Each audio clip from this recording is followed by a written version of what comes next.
our group, and we have an inquiry. What is place-based education? How does it work in the classroom?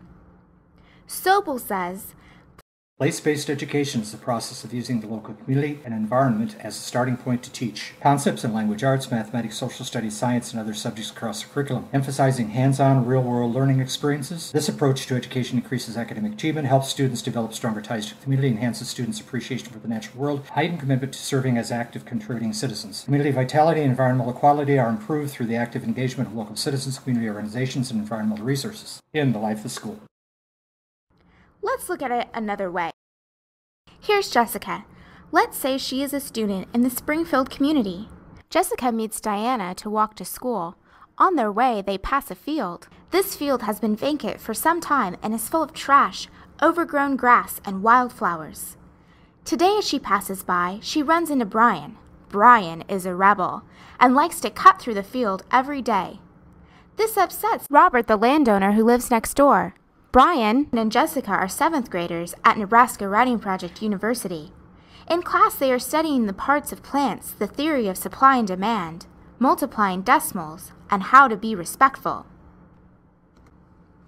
It's the beginning of May, and they have been consuming textbooks all year, and their attention is definitely waning. In the middle of their lesson on consumerism, Jessica is paying attention while the rest of the class is lethargic. Her friend Diana is daydreaming about the wildflowers in the field. And Brian is watching the clock because he just wants to get the heck out of Dodge. In the middle of science class, Jessica gets an idea. What if we ask Robert if we can use his field into a community garden and pathway? The teacher takes a moment and discusses it with the students. They agree to give it a try, and Brian is interested, somewhat. They write a letter outlining their plan and the benefit to the community. They invite her to school and pitch her the idea. Evie is skeptical at first, but when they tell her about all the other community members they are asking for help, she begins to listen and begins to like their ideas and their plan. Everyone is thrilled, even Brian. The students work extra hard in the evenings and on the weekends to carry their plan out over time. When the field is ready, everyone is excited. Some of you may think this is a fairy tale, but it isn't.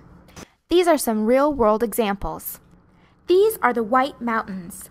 The mountains surround Gorham, New Hampshire, and Edward Fenn Elementary School. One day, Katie Avery, a 3rd grade teacher at Edward Fenn, had a question. Why do my students study the landforms in Arizona when they could be learning about our local mountains? Katie contacted a book publisher. As a result, the 3rd graders wrote their own textbook.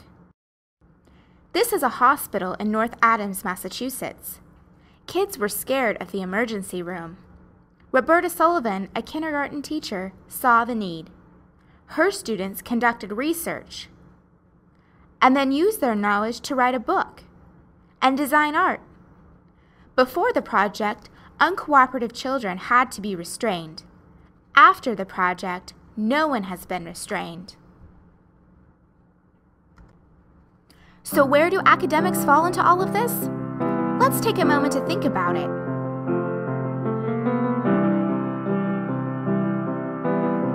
It goes on and on. Yeah, we thought you'd get it. So where does assessment play into this? Just like discussion about writing in class, portfolios are the way to go.